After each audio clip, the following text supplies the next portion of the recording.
Depuis 2 semaines, nous réfléchissons sur un sujet très important parce que Dieu nous a sauvés du monde, mais il nous garde dans le monde. Même si nous ne sommes pas du monde,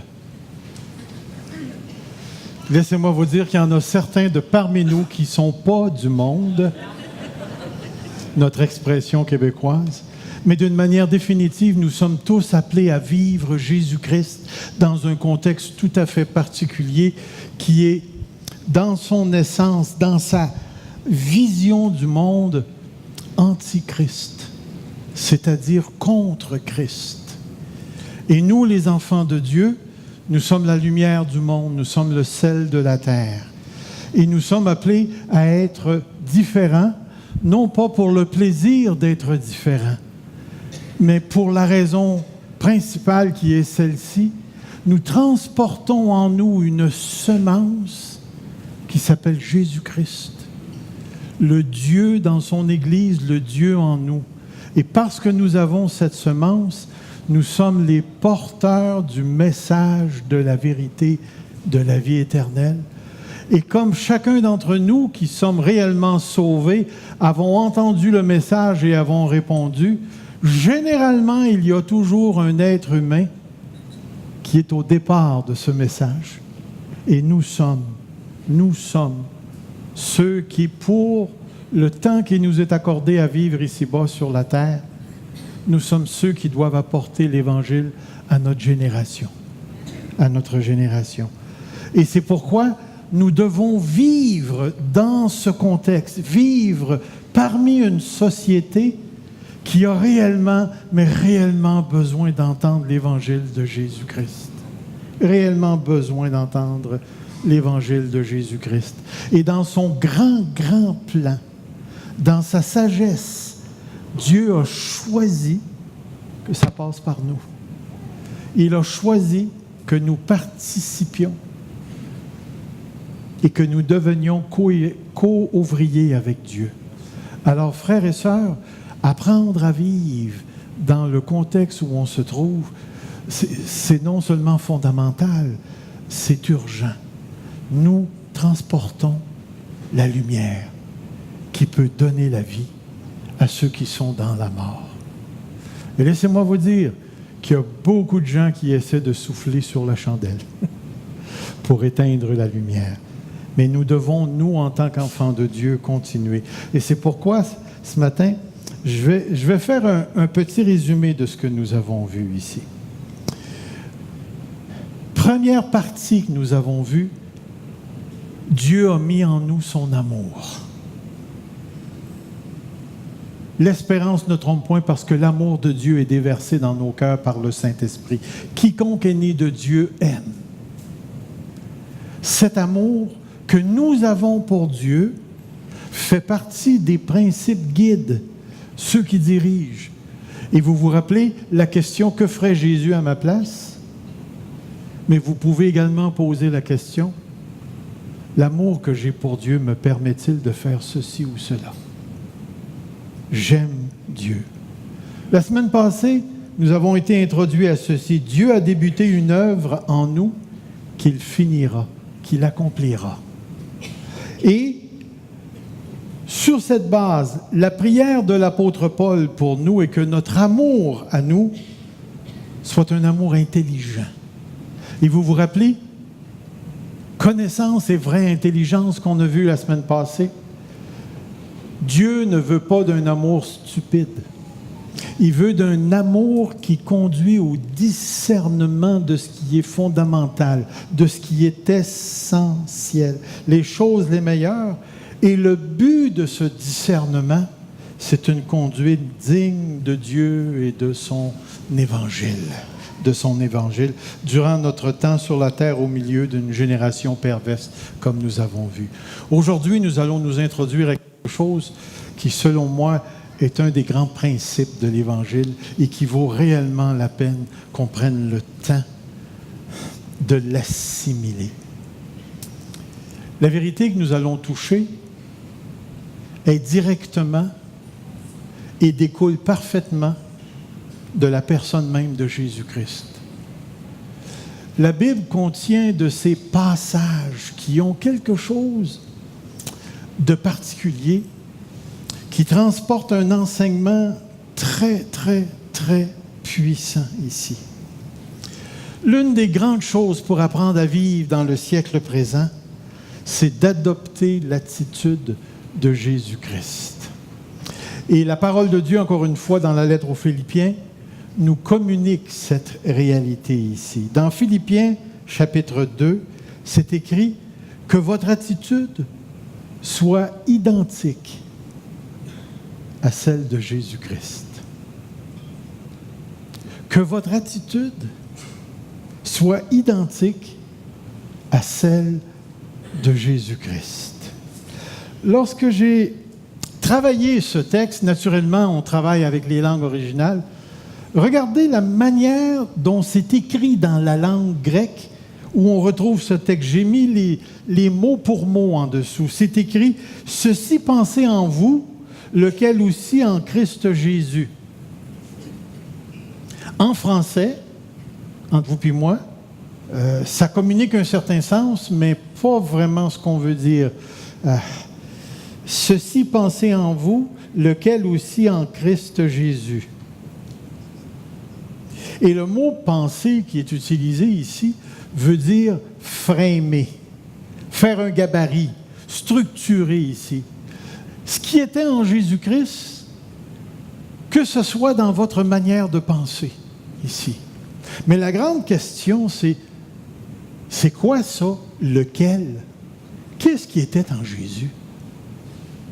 Parce que ça semble être la clé de ce qui doit demeurer à l'intérieur de nous.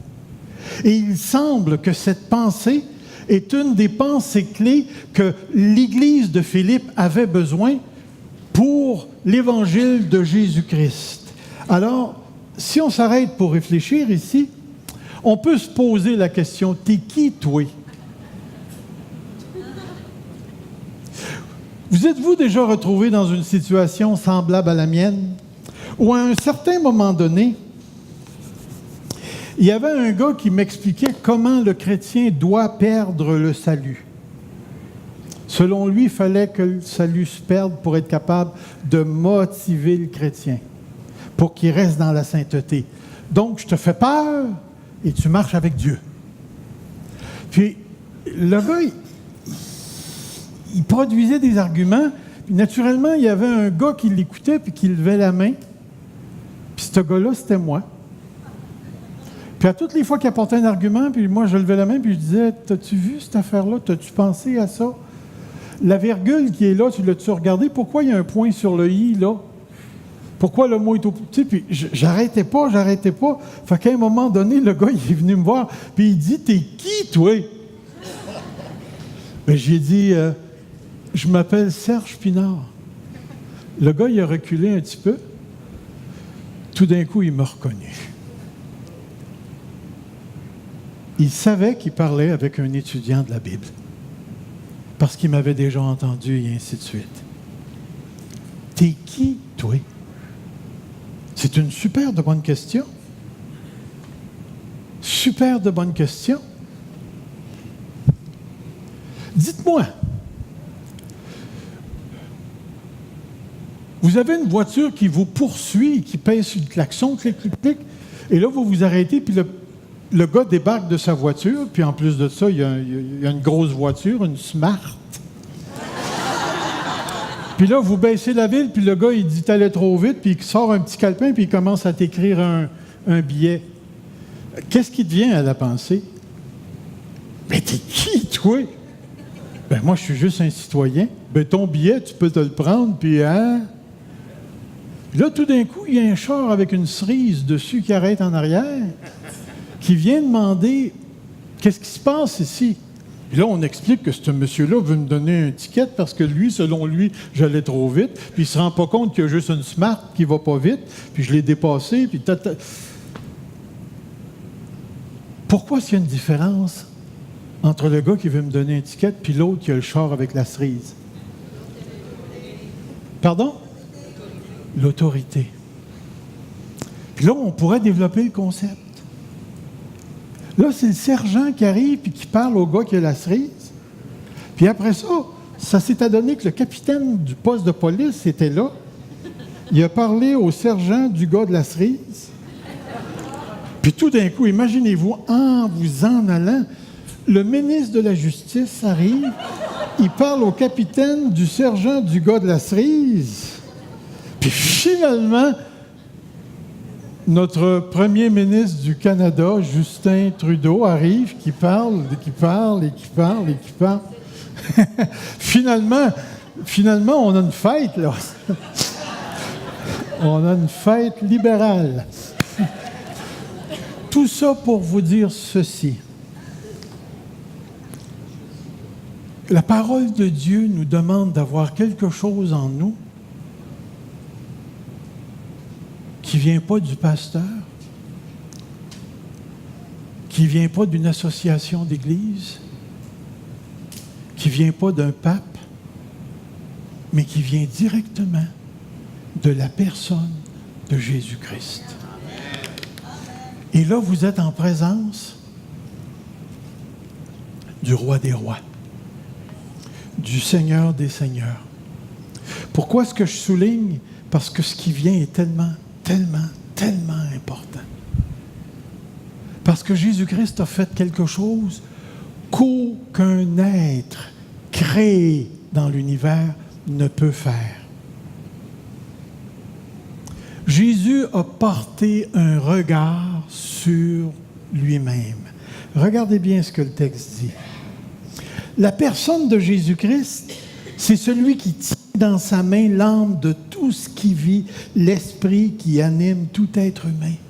En Jésus-Christ, il tient dans sa main les profondeurs de la terre. Le sommet des montagnes sont à lui. Excusez. Il est appelé l'Alpha, l'Oméga, le Seigneur Dieu, celui qui est, qui était, qui vient, le Tout-Puissant. Juste au bon moment, j'ai un chat dans la gorge. Et dans Romains 6, c'est écrit, « C'est de lui, par lui et pour lui que sont toutes choses. » Prenez juste un instant. Réalisons le personnage qui nous est présenté ce matin. C'est lui qui, ce matin, tient dans sa main le temps de ta vie. C'est lui qui tient ton avenir, qui tient ta réalité, qui tient tes molécules, ton ADN. C'est lui, le roi des rois, le créateur de tout l'univers. C'est lui. Voici notre Dieu. Créateur tout-puissant, omniprésent, omniscient, tient toute autorité à qui on rencontre, juge de tous, feu dévorant. C'est lequel en lui aussi. Lequel en lui aussi. Et c'est pourquoi nous arrivons à ce texte. Que votre attitude soit identique à celle de Christ, lui qui est de condition divine. Il n'a pas regardé son égalité avec Dieu comme un butin à préserver. Essayez de vous imaginer, là. Le roi des rois, qui possède tout, qui a toute la gloire, qui est de stature divine. Parce qu'ici, le mot « condition », traduit en français, c'est le mot « morphé » en grec, en forme de Dieu. Et lorsqu'une chose a la forme, elle a l'essence de ce qu'elle représente. Vous savez, un marteau ne sera jamais un pot et vous ne pourrez jamais couper une planche avec une tasse. Pour la simple raison que l'essence de la chose correspond à son activité. Et ici, ce que nous avons, c'est nous avons Dieu, la deuxième personne de la Trinité, qui n'avait absolument pas besoin d'être en compétition avec Dieu le Père et Dieu le Saint-Esprit. Il était dans une condition de perfection, d'autorité suprême, j'irais même jusqu'à dire d'autorité créationnelle.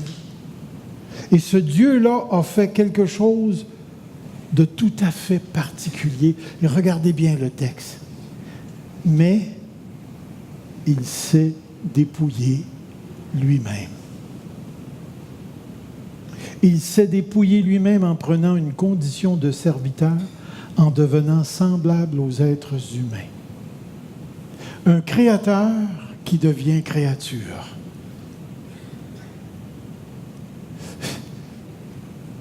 C'est quasiment impensable. Pouvez-vous vous imaginer si un jour vous appelez Serge Pinard puis j'arrive en chat? C'est beau les minots. Mais pensez-vous que je vais échanger ma condition humaine pour prendre une condition châtaine? Jamais de la vie, jamais de la vie. Ici, nous avons quelque chose de tout à fait extraordinaire. Nous avons la personne de Dieu qui a choisi de se dépouiller lui-même et de devenir un être humain. Et il va pousser cette condition à aller jusqu'à dire, reconnu comme un simple homme, il s'est humilié lui-même en faisant preuve d'obéissance jusqu'à la mort, même la mort sur la croix, qui était à l'époque la mort la plus cruelle donnée aux pires bandits qui pouvaient exister de l'époque. Maintenant, regardez bien, que ce qui était en lui soit en vous. Et qu'est-ce qui était en lui? En lui était la perfection même, et il a choisi d'abandonner cette condition pour devenir quelque chose d'autre qui est en dessous de son essence, en dessous de sa personne. Et tout ça, et la clé, c'est ceci. Il s'est dépouillé lui-même. Il s'est dépouillé lui-même. Par choix volontaire. Vous rappelez-vous du texte dans l'Évangile de Jean qui dit « Personne ne m'ôte la vie.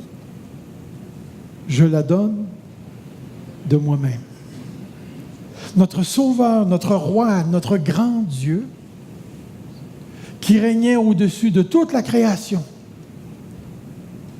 a posé un geste qui a des conséquences merveilleuses pour nous, parce qu'il a pris une condition humaine, il est venu prendre sur lui notre condition de pécheur.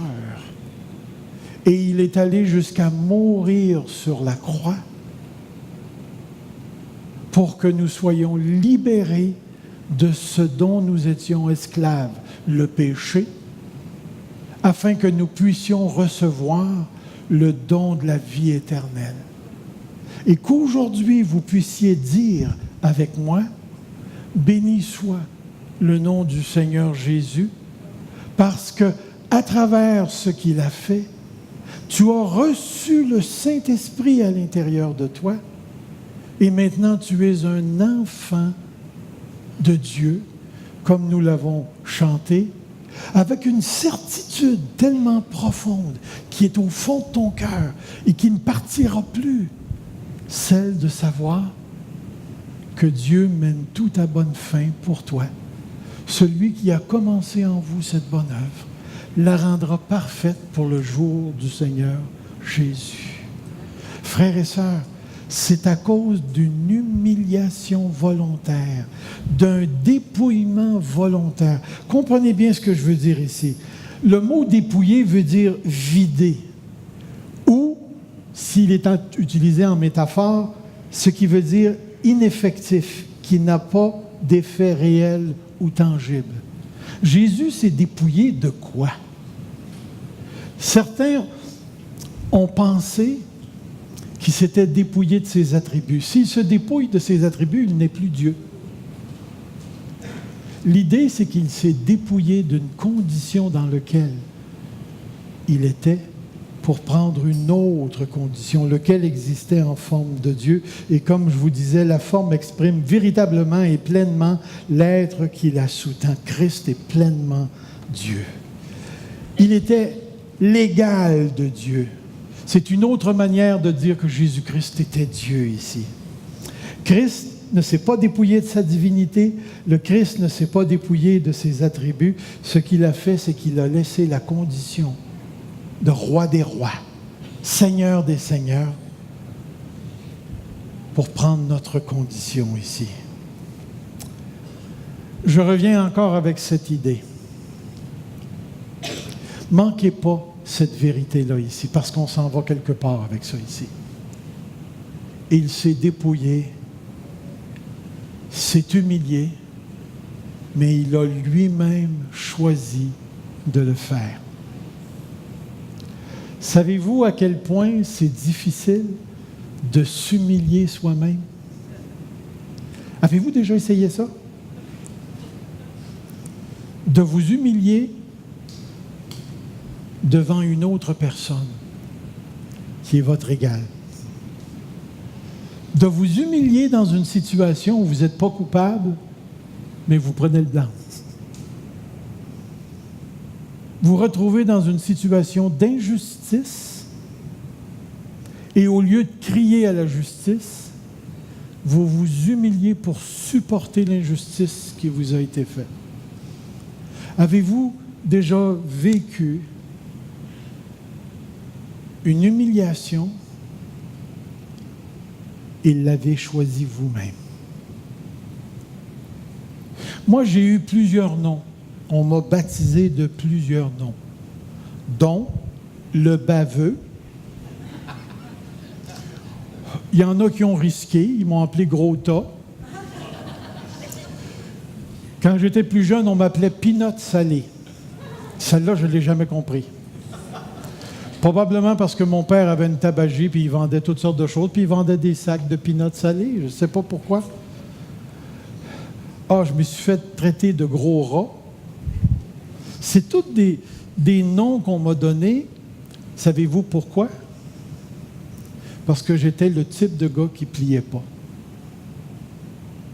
Qui ne pliait pas. Vous êtes-vous déjà retrouvé dans une condition de pasteur et qu'un de vos membres vous défie? Et soudainement, il y a quelque chose qui part d'ici, qui monte. Ça s'appelle le baveux. Ça monte. Et là, tu ne te laisseras pas piler ses pieds par un membre de l'Église. Malheureusement, j'ai fait ça. J'ai fait ça. J'ai blessé des gens qui, j'en suis certain aujourd'hui, lorsqu'ils entendent le nom de Serge Pinard, la chose qui se rappelle de moi, c'est les paroles que je leur ai dites pour me défendre. Frères et sœurs, c'est difficile de s'humilier. Monsieur les maris, est-ce que c'est difficile de s'humilier devant son épouse?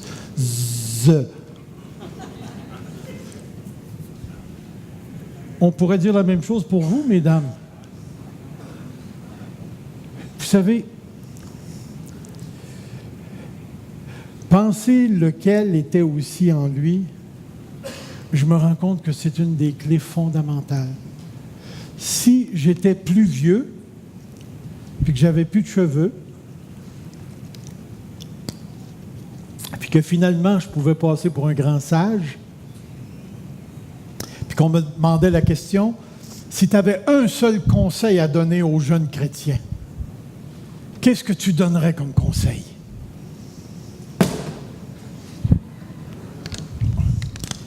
Mon conseil serait celui-ci.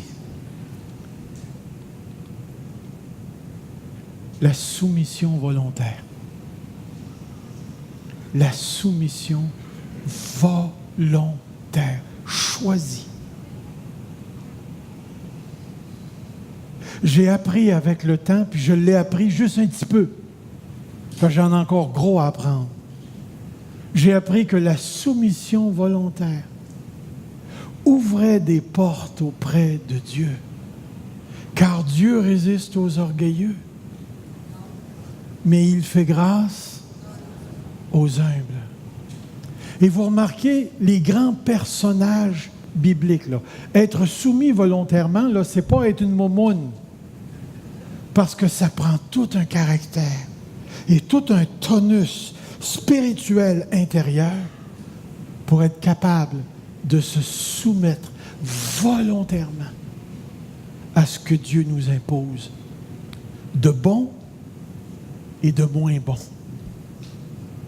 Ça prend tout un tonus spirituel pour être capable d'en arriver là.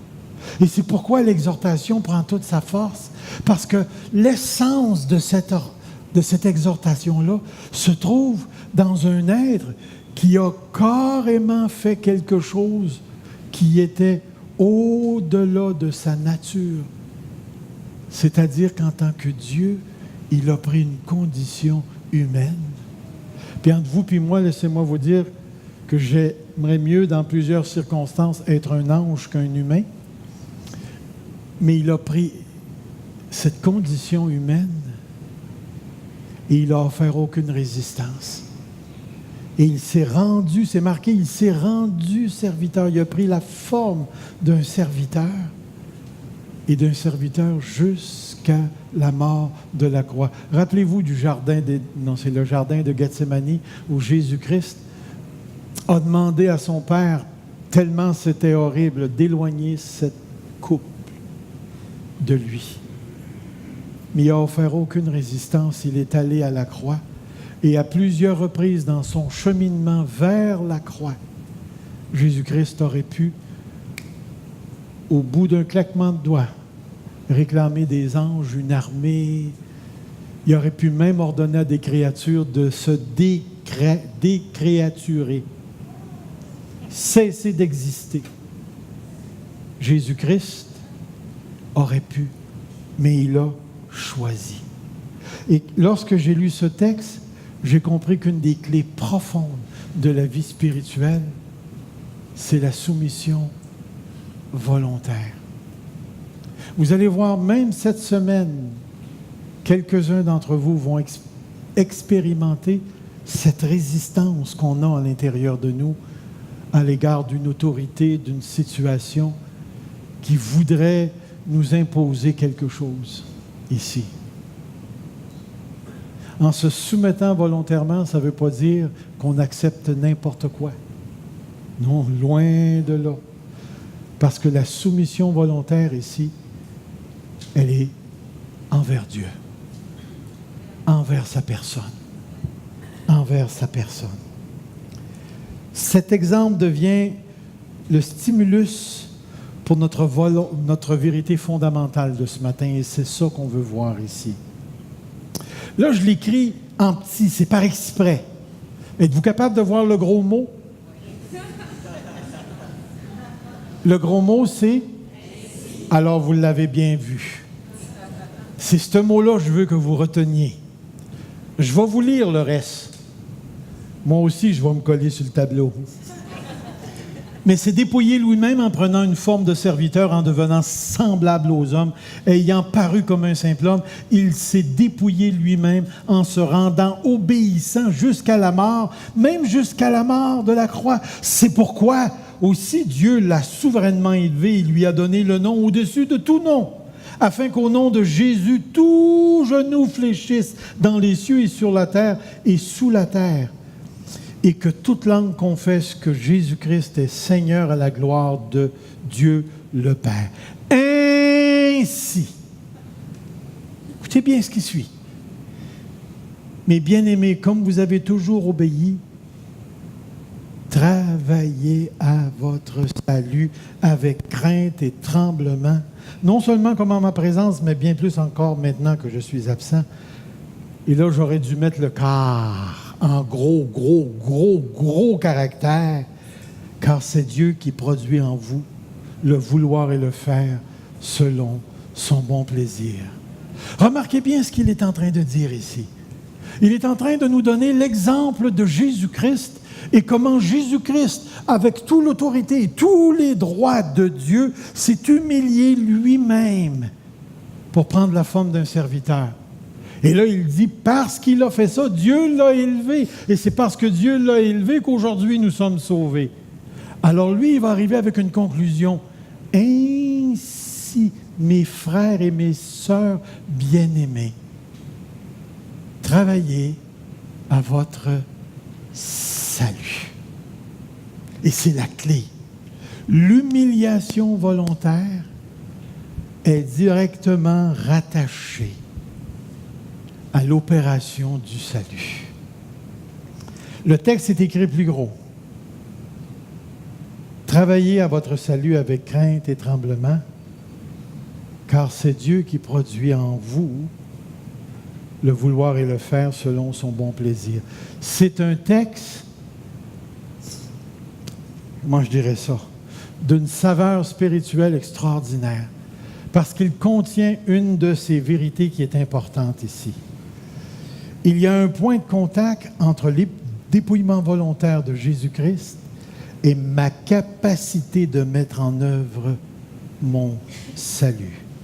À cause du dépouillement de Christ, Dieu a commencé une œuvre en nous. Une œuvre tout à fait particulière qu'il va conduire.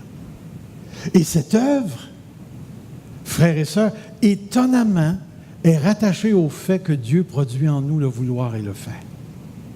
Produit en nous le vouloir et le faire. Premièrement, qu'est-ce que ça veut dire travailler à votre salut? Est-ce qu'il faut faire des œuvres pour être sauvé? Donc, on élimine cette pensée-là. Ici, il ne dit pas travailler pour votre salut, mais travailler à votre salut. Alors, naturellement, en bon étudiant de la parole de Dieu, tu t'en vas chercher tes dictionnaires, tout, puis tu commences à fouiller dans la langue originelle du texte. Et la langue originelle du texte nous dit ceci. Le mot « travailler » veut dire « opérer ». Opérer. Mais, c'est-tu moi qui ai fait ça? Oui. Wow, il y a de la puissance ce matin. Vous êtes mieux d'écouter ce qui suit, là. Le mot veut dire mettre en opération. Mettre en opération votre salut. Donc, c'est un commandement qui est adressé aux enfants de Dieu, un impératif qui fait appel à la volonté. Et là, ce qu'il dit, c'est mettez en œuvre, opérez, mettez en opération votre salut. OK. Qu'est-ce que le mot salut veut dire dans ce contexte-là? Le mot salut peut avoir deux sens. Le mot salut peut dire santé, bien-être, ou il peut avoir un sens théologique et spirituel, être sauvé du péché, et ainsi de suite, avec tout ce qui s'y rattache.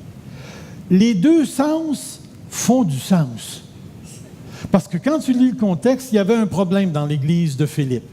Alors, s'il dit « mettez votre salut en opération », donc ça voudrait dire « travaillons entre nous, les chrétiens, pour garder notre église en bonne santé afin d'éliminer tout ce qui pourrait causer des problèmes parmi nous. » Pourquoi? Parce que Dieu produit en vous le vouloir et le faire.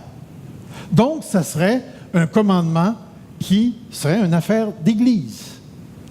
Mais il y a le deuxième sens, et celui-là, c'est celui vers lequel moi, personnellement, je penche. C'est que de mettre en œuvre son salut, puisque c'est Dieu qui produit le vouloir et le faire, et qui est rattaché au celui qui a fait une bonne œuvre pour le jour du Seigneur et la rendra parfaite, je crois que le salut, dans le contexte là où il parle de ce qui s'est passé avec toi et moi le jour où tu as été sauvé, où nous avons été sauvés. Il s'est passé quelque chose à l'intérieur de nous qui a fait en sorte que nous sommes passés de la mort à la vie. Nous sommes passés d'une manière de voir la vie stimulée, contrôlée par le péché, pour ensuite passer à une nouvelle vision du monde et de la vie, stimulée par la vie éternelle et la présence du Saint-Esprit dans nos cœurs. Nous ne sommes plus capables de voir le monde de la même façon que nous le voyions auparavant. Nous avons changé. Je suis un enfant de Dieu. Et maintenant, je vois des choses que d'autres ne voient pas encore. Je vois le salut. Je vois la vie éternelle. Je le sais, c'est à l'intérieur de moi. C'est une connaissance spirituelle qui ne s'atteint pas par la science, qui ne s'atteint pas par les études. C'est quelque chose qui est donné le jour où le Saint-Esprit entre en nous, nos yeux se met à voir. Quiconque est né de Dieu voit. À moins qu'une personne ne naisse de nouveau, il ne peut voir le royaume de Dieu. Alors il y a une connaissance particulière. Mais encore plus que ça, ce salut, comme on l'a vu, affecte notre volition affective. C'est-à-dire que lorsque le Saint-Esprit entre en dedans de nous, on aime Dieu. On aime Dieu. Et parce qu'on aime Dieu, notre manière d'agir commence à changer. Moi, je me rappellerai toujours, j'ai été sauvé, j'avais 19 ans, je faisais partie d'un orchestre, puis une des choses, parce qu'on n'était pas très bons, une des choses qu'on faisait, c'est qu'on allait dans les clubs, puis on regardait les autres orchestres, puis on essayait de trouver les défauts pour se faire à croire qu'on était bon. Puis je me rappellerai toujours, quand on s'est ramassé dans le club, j'avais 19 ans. Je ne sais pas si vous vous rappelez, dans le temps, il faisait des grosses 50. Là, on avait une partie de grosse bière en avant de nous autres. J'étais assis avec les gars. Il y avait quelque chose à l'intérieur de moi qui m'a dit clairement, c'est plus ton monde. Je me suis carrément levé. Je suis parti, puis je suis jamais revenu. Plus jamais à ce monde-là. Je n'étais plus le même. Maintenant, lorsqu'il dit de mettre en opération le salut, tu as reçu le salut. Tu connais Dieu. Tu sais tout ce que ça l'entraîne, le salut. Tu comprends toutes les dimensions morales du salut que tu as reçu. Maintenant, ce que Jésus est en train de nous dire, Paul, à travers l'exemple de Jésus-Christ qui s'est humilié lui-même, ce que tu connais de Dieu, de son salut, mets-le en marche. Mets-le en opération. Fais-le fonctionner. Pourquoi? Parce qu'il fait un appel à ta volonté. Et ce qu'il te demande, c'est de choisir la soumission volontaire. Puis on va aller un petit peu plus loin.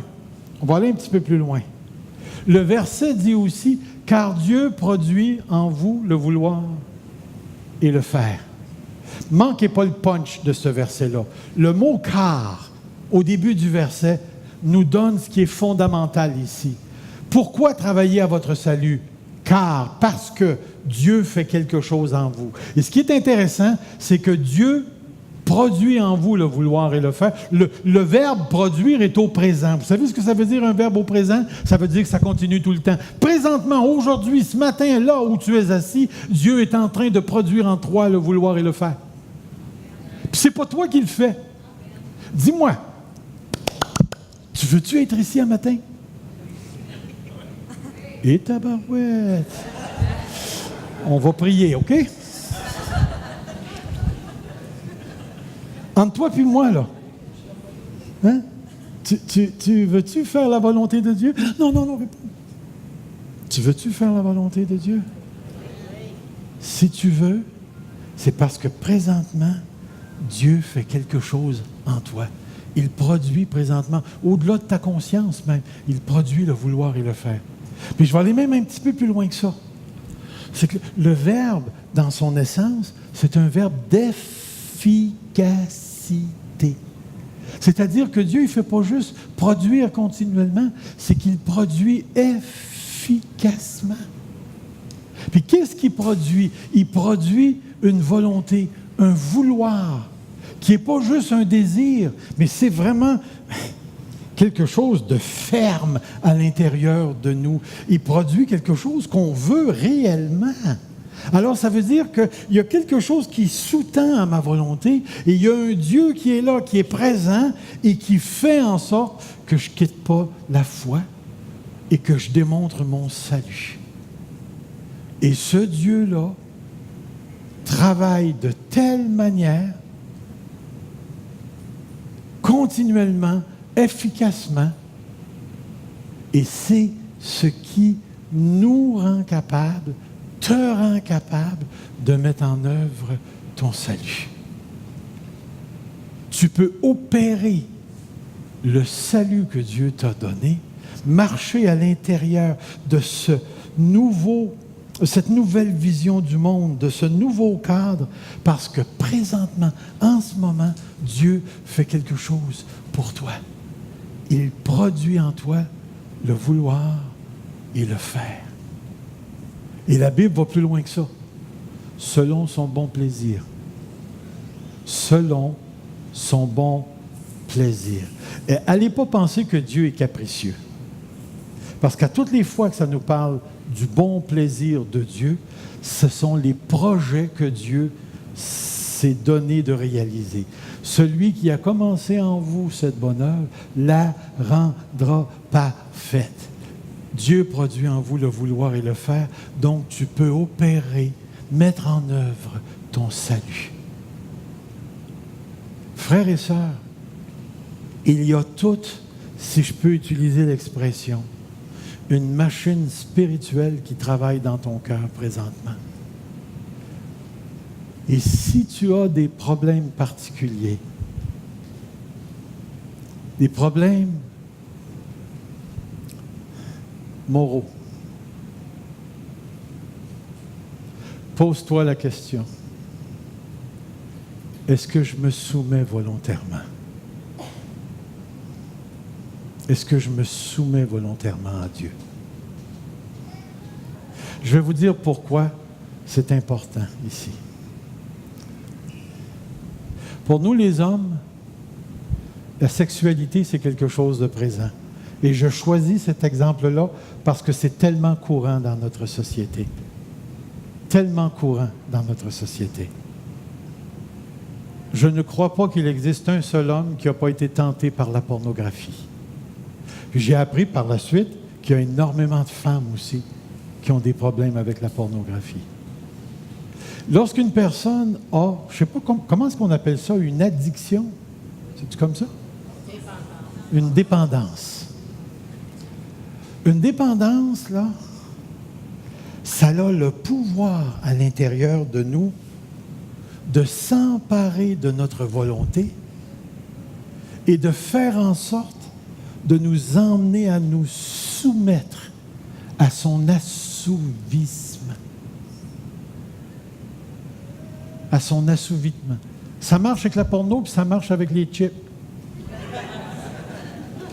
Toutes les formes de dépendance qu'une personne peut avoir sont causées par quelque chose à l'intérieur de nous qui souvent on a résisté et on n'a pas été capable de vaincre. Et c'est là que je me rends compte à quel point ce verset a une implication pour nous, les enfants de Dieu. Celui qui est en nous est beaucoup, beaucoup plus grand que ce qui est en nous. Le Saint-Esprit à l'intérieur de nous est beaucoup plus fort que toutes les addictions, que toutes les dépendances qu'on peut avoir. Et curieusement, je ne peux pas vous l'expliquer parce que bien souvent, ça s'exécute au-delà de la conscience, au-delà du fait que je suis conscient. On dirait qu'il y a quelque chose en dessous qui travaille en ma faveur, qui est beaucoup plus puissant que moi. C'est l'autre, c'est Dieu, c'est le Saint-Esprit. Et j'ai réalisé quelque chose à travers certaines expériences que j'ai vécues, que le pouvoir de ce qui est en moi n'attendait que ma soumission volontaire pour opérer la guérison à l'intérieur de moi. Comprenez bien ce que je suis en train de dire. Ça n'enlève pas toutes les luttes ou ce qu'on veut, là. Mais il y a eu des moments donnés dans ma vie spirituelle où je suis arrivé devant Dieu, j'ai été obligé de dire à Dieu, je ne suis pas capable. Seigneur, je me place devant toi. Et maintenant, Seigneur, fais quelque chose pour moi. Je me soumets totalement à ta volonté, à ta puissance. Et il y a des choses qui ont commencé à se passer à l'intérieur de moi. Des changements majeurs qui ont libéré ma vie. Ça ne veut pas dire de ne pas rechercher de l'aide ou ainsi de suite. Mais ça veut dire une chose. Dieu produit quelque chose en nous qui ne dépend pas de nous. Et je vais peut-être défaire un mensonge ici.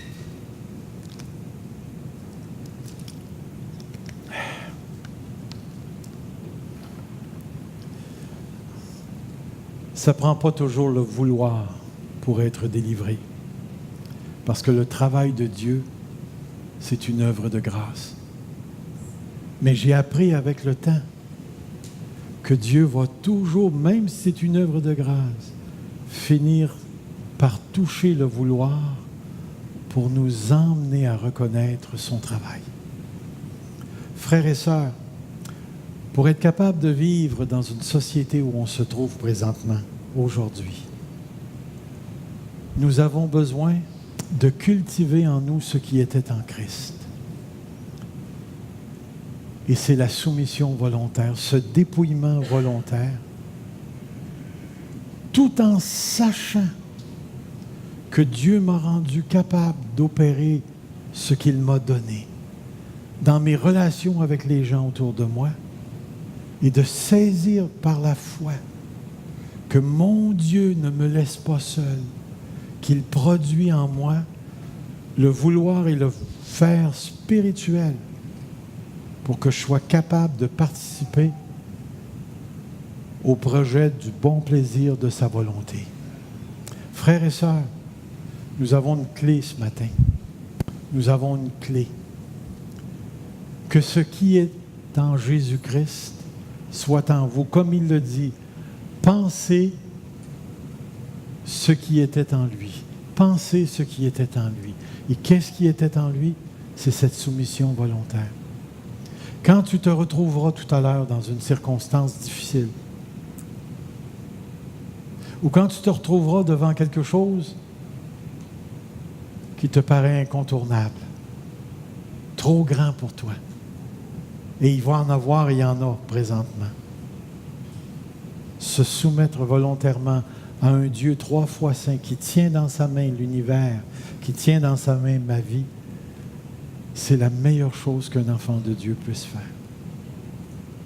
Parce que pour se soumettre volontairement, il faut que tu sois conscient de ce que Christ a fait pour toi. Où es-tu présentement? Où es-tu? Où es-tu? Que vis-tu intérieurement? Est-ce que tu veux te soumettre volontairement à Dieu? Veux-tu te soumettre au-delà de tes opinions, de tes idées, au-delà de ce que tu ressens de positif ou de négatif à l'intérieur de toi? Veux-tu te soumettre à Dieu? C'est la question que le texte nous pose ce matin. Si tu choisis de te soumettre à Dieu sans réserve, et tu le choisis volontairement, opère ton salut. Mets-le en œuvre. Mets-le en œuvre à l'égard de ton épouse, à l'égard de ton époux. Mets-le en œuvre à l'égard de tes enfants, des gens qui sont autour de toi. Mets-le en œuvre par rapport à ton travail, par rapport à tes pertes, par rapport à tes gains. Mets-le en œuvre. de manière à ce que la lumière brille et qu'elle brille dans un monde où les gens résistent à cause du péché à la prédication de l'Évangile de Jésus-Christ. Vous allez voir tout à l'heure, quand Dieu va répondre à la prière qu'on fait depuis quelques années, donne-nous une expérience collective de l'amour de Jésus-Christ. Vous allez voir qu'à ce moment-là, il va se passer quelque chose d'extraordinaire. Que toute résistance à l'égard de Dieu tombe ce matin. Que toute résistance à l'égard de Dieu tombe ce matin. Que Dieu nous amène en tant qu'Église à le reconnaître en toutes choses, à désirer ses voies et à se soumettre à ce qu'il nous impose, afin qu'en tout et partout, ce soit sa gloire et la sienne seule qui soit manifeste et que nous soyons des dispensateurs de son salut par la prédication de l'Évangile. Que l'Église Fusion reconnaisse que Dieu produit en nous le vouloir et le faire. Que Dieu produit en nous le vouloir et le faire. Courbons-nous devant Dieu. Seigneur Dieu,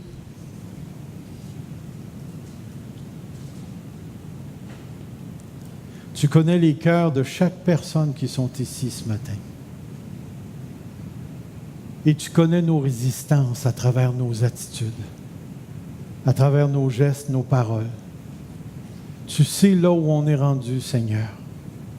Et je sais que tu es un Dieu bon, juste, que tu es un Dieu tendre aussi, et que tu nous aimes éperdument, Seigneur. Ton amour manifesté en Jésus-Christ dépasse toute possibilité pour nous de saisir les profondeurs de ce que tu as réalisé par ton Fils Jésus-Christ. Maintenant, Seigneur, rends-nous conscients de l'amour que Jésus-Christ a pour nous. Rends-nous conscients du geste qu'il a posé pour venir déposer dans nos cœurs par le Saint-Esprit l'amour avec lequel on peut t'aimer, Seigneur. Alors, Père, je te prie ce matin, reçois-nous, Père, dans nos prières. Entends, Père, ce qui est dit ce matin. Enlève ce qui n'a pas besoin d'être retenu. Mais garde au cœur de chacun d'entre nous, Seigneur, cette capacité de choisir volontairement, de t'offrir aucune résistance et d'accepter volontairement ce que tu nous dispenses, Seigneur. Jusqu'à ce que tu reviennes, donne à l'Église Fusion la force de toujours dire oui au Saint-Esprit. Donne à chacun de mes frères et sœurs la force de dire oui au Saint-Esprit. Et que ce soit dans l'élévation ou dans l'humiliation, Seigneur, que nos cœurs te choisissent toujours, sans réserve. Et lorsqu'on sera placé devant la faute, devant un de nos péchés, qu'on n'offre aucune résistance et qu'on se repent. Et lorsqu'on aura des doutes qui seront à l'intérieur de nous, des doutes de ton amour, accorde-nous la grâce de ne pas résister et d'aller au-delà de ce doute et de recevoir ton amour continuellement. Père, je dépose ma volonté devant toi. Et comme tu es un Dieu qui est capable de trancher jusqu'à la moelle et les os, tu peux trancher dans tous les sentiments du cœur. Je te prie d'incliner nos pensées afin que nous soyons remplis de ce qui était en Christ et que nous puissions penser comme lui. Que le nom de Jésus, notre frère, notre Sauveur et notre Dieu soit honoré ce matin. Et que l'Église Fusion soit ta fille soumise. C'est dans le précieux nom de Jésus qu'on te prie ce matin et pour ta gloire. Amen. Que le Seigneur nous garde, frères et sœurs.